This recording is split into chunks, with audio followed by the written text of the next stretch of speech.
How does a first-generation Indian American become a representative for women and girls around the world?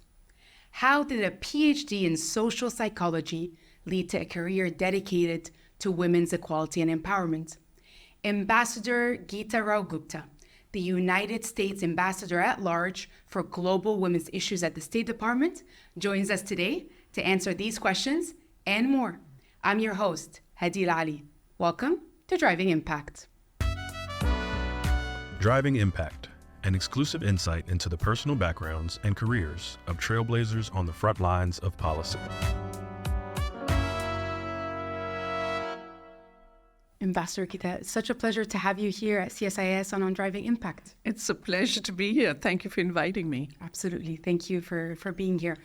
Well, let me get started here and asking you about your childhood and what you dreamt of being. As a 10-year-old, what did Geeta want to be when she grew up?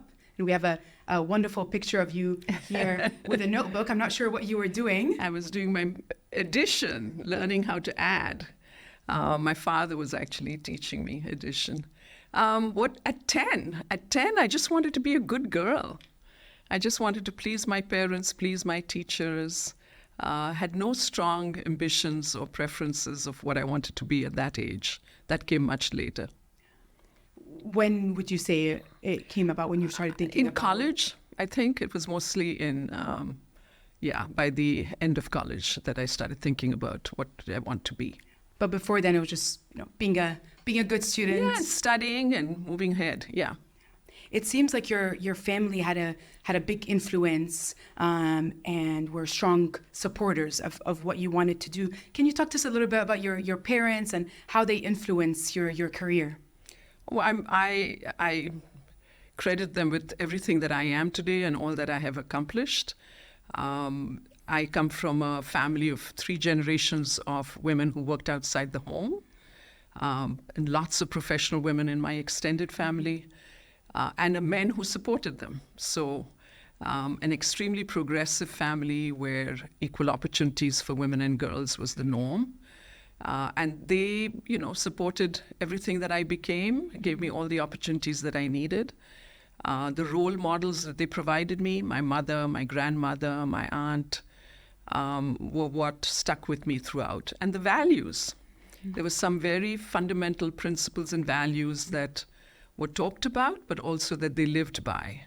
One of which was that integrity and honesty above all. Another was kindness is a must when you're dealing with others. Mm-hmm.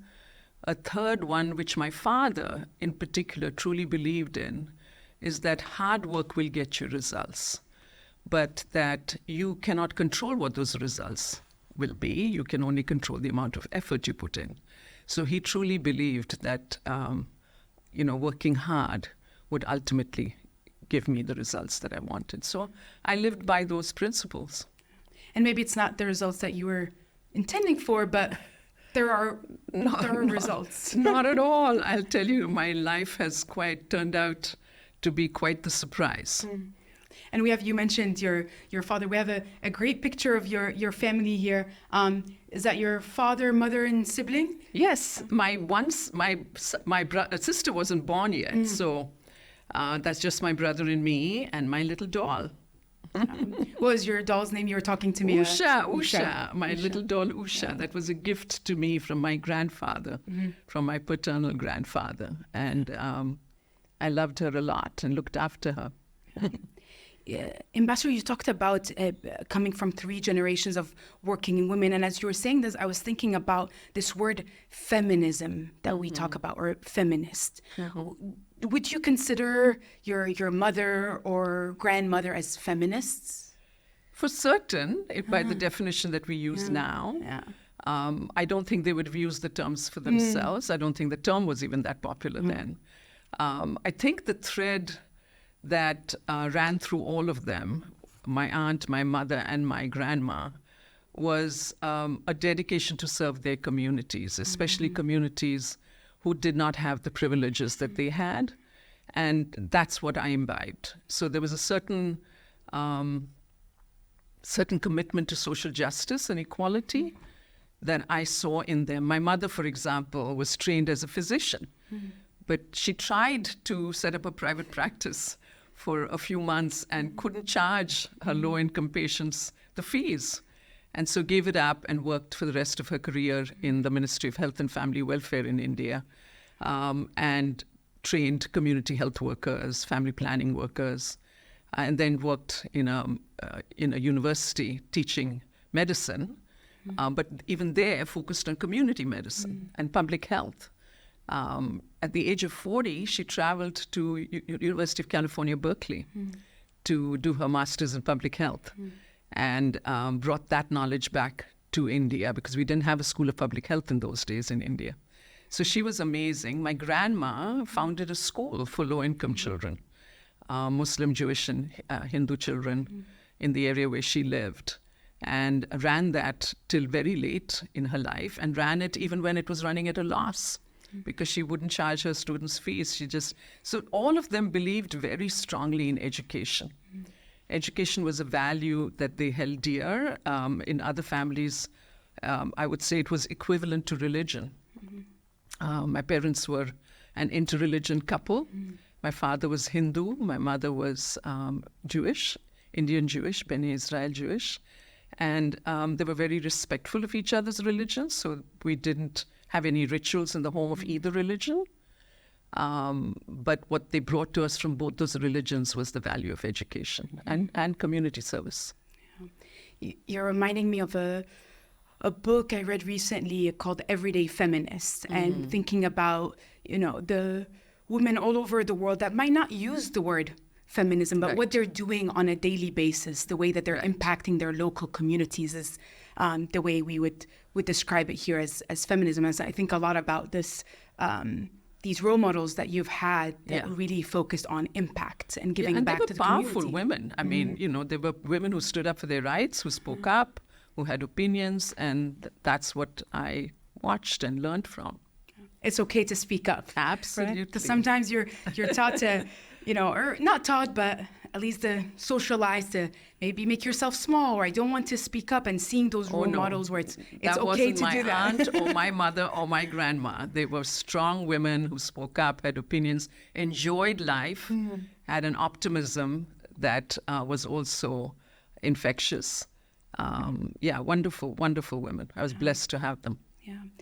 Ambassador, talk to us a little bit more about the different journeys that you've talked about with your maternal grandmother and paternal grandmother, because you use those stories to talk about the value of access to education and healthcare, and how that can have huge effects and outcomes on livelihood and other pieces as well. It's an interesting story because there were sort of parallel lives in two different parts of India. My paternal grandmother died at the age of 32. Died because of what we would now call maternal depletion. She'd had multiple pregnancies, actually 11 deliveries, but only 6 of her children survived. And I think with that depletion, she was more vulnerable to tuberculosis, and she finally died of tuberculosis. And my maternal grandmother, around the same time, almost the same years, living in a big city. My paternal grandmother and grandparents were in a smaller town in India. She lived in a bigger city. Both were of the same income level, both families. But my grandfather on my mother's side was a professor of botany in a university, in a college in Bombay. And so they had sort of networks and access to knowledge and information. And so my maternal grandmother, after giving birth to her 6th child, decided that was enough. And my grandfather told her, I'm going to go out this morning and I'll come back late. Just tell everybody that I'm working late. And he came home probably having had the first vasectomy in all of India, because through his connections, he had met a surgeon who had returned from the UK having learnt this technique. And that freed up my grandma from any further pregnancies. And she went to college. She got her degree in education and set up this school. So the lives, the trajectory of those lives is so different, one from the other, because, as I like to say, one was able to control her own destiny and shape her future, and the other had no ability to do that, despite having a husband who loved her dearly, who wanted nothing but the best for her. When she died, my grandfather was bereft. He was a natural musician, but he never played a musical instrument again. And so it's just, and then, as a result, the trajectory of their children, so my father's siblings, as compared to my mother's siblings, every single one of them reached the highest rungs of their careers, of their education, whereas on my father's side, many of them struggled to find the opportunities that they so richly deserved. Thank you for sharing that. The last piece that you mentioned, the impact on the future generations. Yes. You've talked about intergenerational disadvantage. Yes. And even I think about a term that's often used in the United States, generational wealth, right? So thinking about not only the impact that it had on your grandmothers, but then the generations that followed. Yeah. Exactly. And it's interesting. You mentioned that the income wasn't necessarily the issue. No. Right? There were other factors, and I think sometimes we think about income as a major factor, but you alluded to a lot of the other. It's called social capital. Social capital. You have financial capital, but you also have social capital, and I think that counts for a lot as well. And where you live and the access to services and knowledge. Those are also sources of power in society. And I know that conversation is often happening in the United States, talking about housing, healthcare system, neighborhoods. Think about architecture, what neighborhoods have green spaces, have public spaces. Absolutely. All of these things are very much connected. Like you said, I want to talk a little bit more about your college days. And again, we have a picture here of you, and you've studied at prominent universities, and you did a PhD in social psychology. And typically, when someone is pursuing a PhD, there are questions that you're looking to answer. Were there particular questions that you were curious about as you decided to make that decision to pursue a PhD? Yes, I will say that growing up in India, I was very aware of the gender inequalities that existed outside of my home. It took me a while to recognize them because I was so cocooned within my family and my extended family. But when I realized that many of my peers didn't have the same privileges in terms of opportunities, I don't mean money, I was quite struck by how women are held back. And so that constantly was at the back of my head of that there's something wrong here. There's something wrong. I was very aware of the violence against women. I myself was experienced physical intimidation, violence, assault in just taking the bus to college every day. And realized that women don't talk about it, that not much is done about it. I remember the first time I complained to my principal about it, she said, "You need to learn karate." It's like, why was it on me to fix this problem? So it got me thinking about what is needed to fix this problem. And initially, I picked psychology. So I truly thought this was a pathology that could be fixed an individual at a time, and learned very quickly that this is, in fact, that the root causes are structural, they're societal. As it happens, it was circumstances that led me to social psychology. The university that I moved to didn't offer the PhD in clinical psychology. And so I started out on that and did my MPhil, which is the pre-PhD degree in India, as well as my PhD, in fact, on women's roles and how they cope with the multiple demands on their time and the multiple roles that they have. And I did my PhD in Bangalore city at a time when it was just where women were just coming out of their homes to sort of enter service jobs. And it was a very interesting time because their traditional roles were still held intact while they were taking on this new responsibility. So that was my PhD. It was on role conflicts that women experience and the coping strategies that they deploy. And I had this amazing opportunity to do a survey on almost 360 women across of all levels, in the service sector, as well as women who were not working and at home. And then I did in-depth interviews with 180 of them. And that was incredible because I learned so much. I was newly married myself then. And the view that I got into their individual lives and their daily struggles and battles and how they negotiate so that they could deal with the conflicts that they experienced was an eye-opener to me. So I think my research was very much motivated by what I saw around me and wanted so desperately to be able to understand better and to figure out ways to fix it. And that basically was the thread that throughout my career, that's what led me to focus my entire career on women's rights and gender equality. So that was a very formative moment in your life and career. Extremely. I should say that, the other piece of it in India, growing up in India, that I was so privileged to be able to witness firsthand was the beginnings of the Indian women's movement. And I was able to participate in some of those gatherings and meetings and feel the energy of those really fierce activists who, felt that this was something that by mobilizing and organizing we could actually achieve.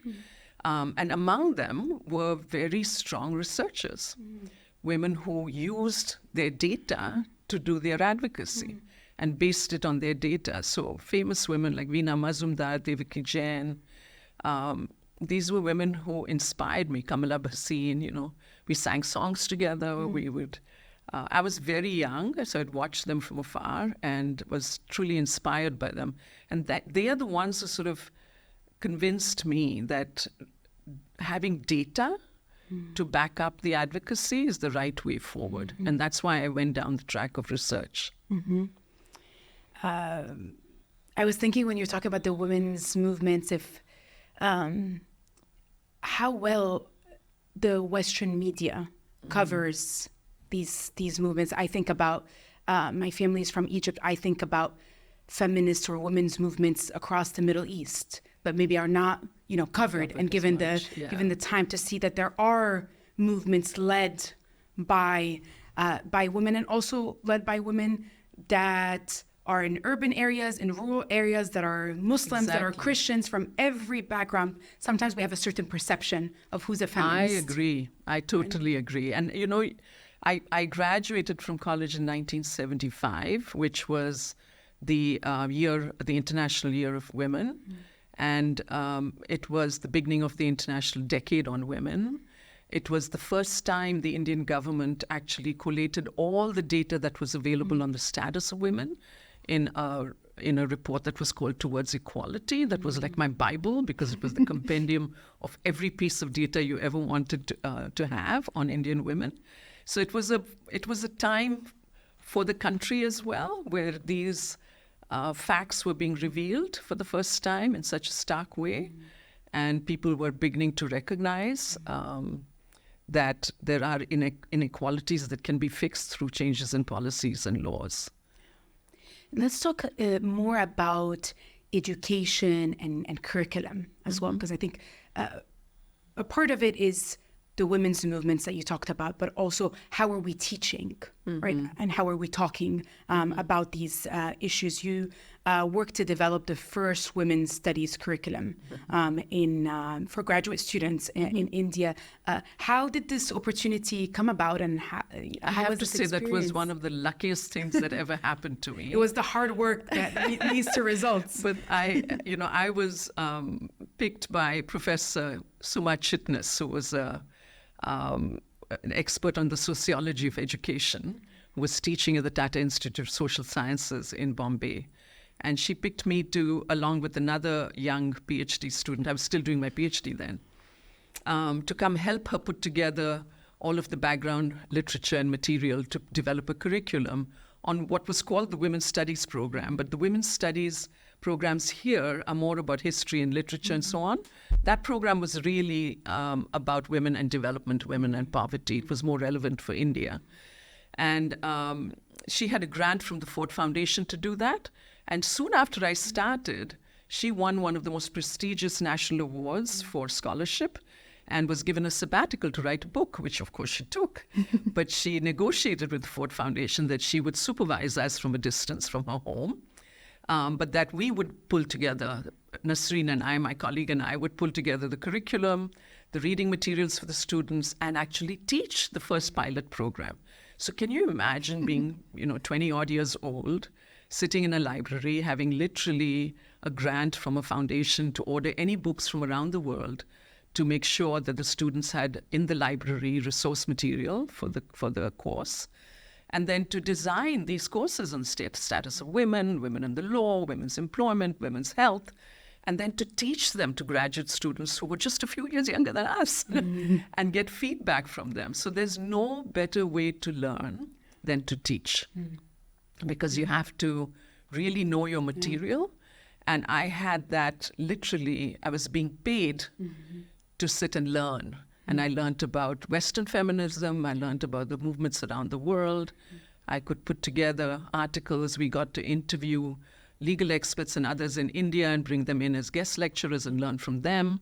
So it was a fabulous experience. And that's when I decided for certain that women in development, in the context of economic development, women's rights, was going to be the focus of my work. Yeah.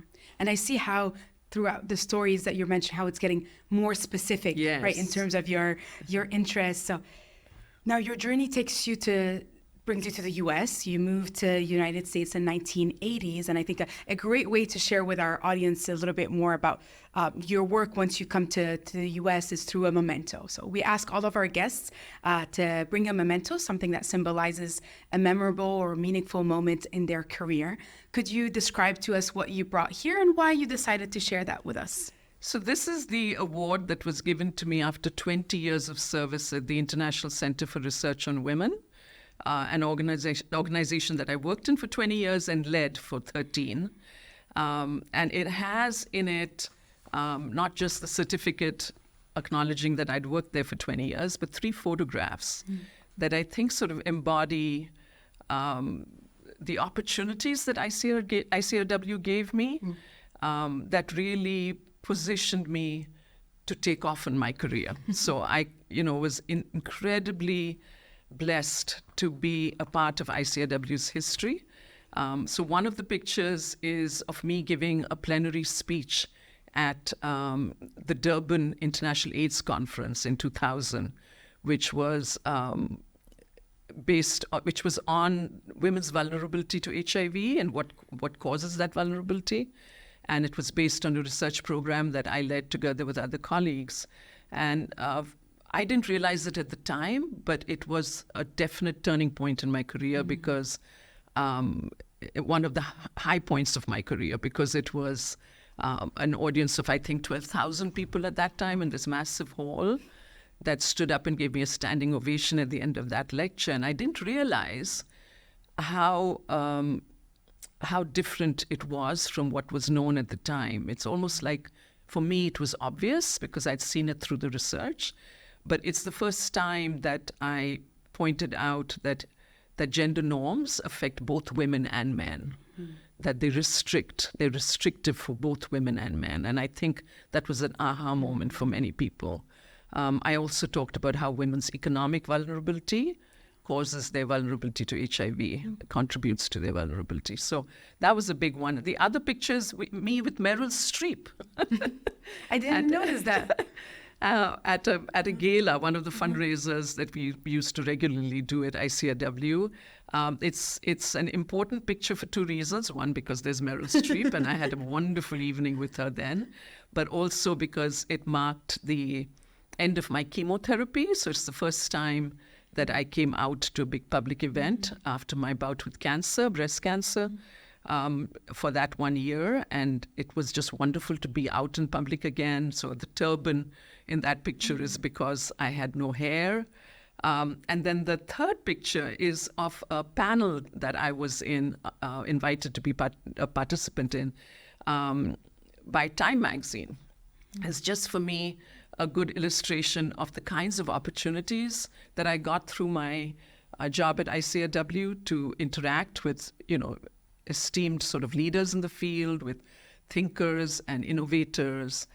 In that picture is Bill Gates, and I got to have a conversation with him about women's financial inclusion and economic empowerment. So it was an incredible opportunity to be at ICAW. And you talked a lot about data. And I think your time there also emphasized the importance of, you mentioned bringing advocacy and data together. Yeah, absolutely. That was what the center was built on. It was founded by Myra Bovinich.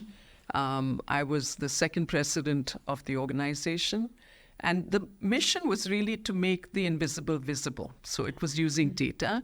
And the other way that we would describe our work was to turn insight into action. Because as someone once described us, we were a think tank and a do tank.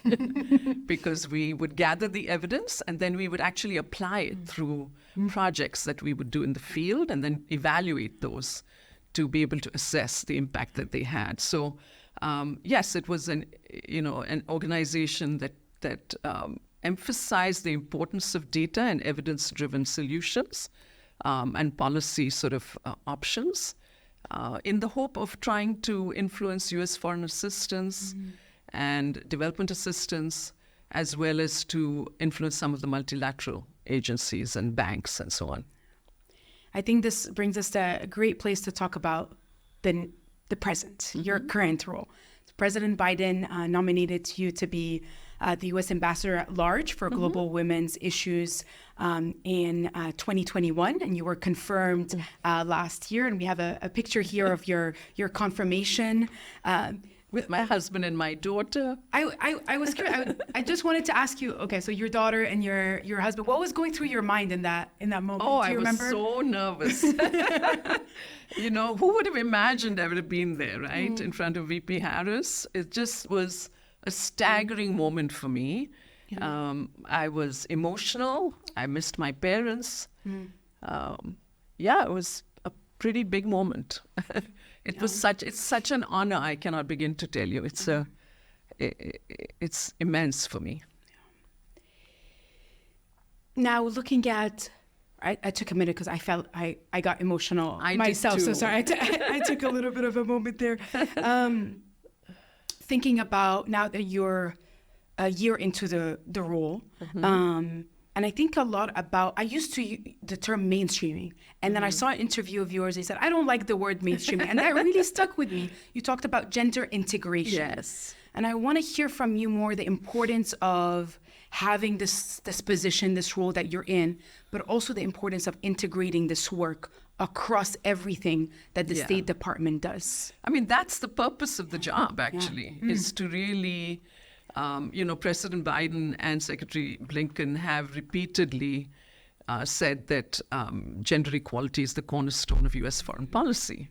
And so one office sitting in the State Department is not going to achieve that. It has to be an interagency effort. And certainly within the State Department, all of the bureaus and all of the embassies have to be able to integrate this into all of the work that they do, whether that's diplomatic efforts or partnerships or policy proposals.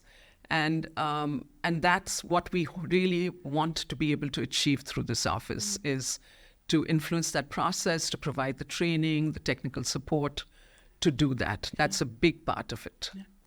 Are you worried, Ambassador, about all the setbacks, the pushback that we're seeing, not just in the United States, I think globally as well? Should we be worried? Yeah, this has been a huge concern for me. This job is the capstone of a 40-year career for me. And to be at a point where progress on gender equality is being slowed and in some cases even being reversed is hugely troubling. It's not as if in the past it's always been a linear progression upward, but I don't think we've seen quite this level of pushback as we're seeing now. And you're right, it's global. It's also very well coordinated. It's very well financed. And it's a set of very disparate malign actors who are somehow using gender equality as the tip of the spear to set back progress on human rights, to undermine democratic institutions and ideals, And so I think this really is not just about gender equality, and it should be a huge concern to all of us who value democracy. And I love that you said that last piece about democracy. It's really about upholding our democratic values. Absolutely. And I hold those very dear. And so really feel this is the fight of a lifetime, that we have to hold on to it, that those of us who are like-minded need to come together to figure out strategies and arguments, and to the extent that it's data that can make the case, gather that data. To the extent that it's just strategy and tactics, what should those be? I think that's very important. We need better coordination. Yes, absolutely. Ambassador, you're the fourth person in the role, but you're the first woman of color in the role. And you've talked about the importance of advancing gender equality for all women. And I know the term intersectionality can feel, people feel like with it sounds too academic. Exactly. Or what do you actually mean by that? So talk to us about how you're making sure that all women are included in the work that you're doing in your office, both at home and abroad. So to explain the concept, women are not a monolith entity. There are many different kinds of women, and we are each of us made up of different identities. As I said, I'm part Hindu, I'm part Jewish, I'm Indian American. There's so many parts to our individual identities, and so the concept of intersectionality is really to understand how these different aspects of your identity intersect with each other to contribute to disadvantage or discrimination or inequality. That's the concept of intersectionality. And our office states it as we deal with all women or women in all their diversity, precisely to be able to underscore that we want to look at the difference that race or ethnicity or sexual identity or other class, how do these factors intersect with gender inequality to create different forms of inequality, forms that we need to understand better in order to be able to intervene in the right way. And I know that you're just talking about how much you're traveling, and I know your work takes you to different parts of the world to have those conversations. We have a photo here from a recent trip that you took to Kenya. Kenya, yes. Actually, this was in Rwanda. In Rwanda, but it was at a conference in Rwanda, where I met with these incredible young women leaders who were organizing within their community. I often ask my team to help me do this in every country I go to meet with young women there, because they give me the energy and the inspiration that I need to keep going. And these young women were just amazing. And at times they're doing the hardest and most important work, but maybe are not getting the spotlights. Absolutely. And they are, we often talk about young people as our future, but they're our present as well. They're here today and they're dealing with all of the challenges that we see in front of us. But for them, that's going to define who they become and what opportunities they have in the future. So it is their fight. Absolutely. Ambassador, to close our conversation, we like to ask our guests 3 questions. Okay. Every episode of Driving Impact, rapid fire. Are you ready? Oh, yes, I am. Let's do it. What are 3 words you would use to describe your career? Surprising, satisfying, humbling. In your opinion, what does it mean to be American? I think of the word possibility, opportunity. That's what I get by being American, and I greatly, greatly feel privileged because of it. And what is giving you hope right now, Ambassador? Those young women that we saw in that photo. In that picture, it's young women around the world, as well as the women who struggle quietly on a daily basis with the challenges in front of them, negotiating their own solutions. It was the same thing when I did my PhD as it is today. I'm always marvel at how, the daily struggles, the courage of women, the courage to care for their own freedom, for the freedoms of their country, for their country's future. That's inspiring. That's what keeps me going. Thank you so much, Ambassador, for your time. It's been such a pleasure to have you on Driving Impact and seeing your journey from a young girl doing math to becoming an ambassador, and seeing here your photo with your confirmation. So, Ambassador, again, thank you very much for your time. It's been such a pleasure. Thank you very much for inviting me. It's been an honor to be here, and to actually go through my life with you has been an eye-opener for me. So thank you. Thank you. You heard it yourself, a remarkable journey of firsts, from developing India's first women's studies curriculum to becoming the first woman of color in her role.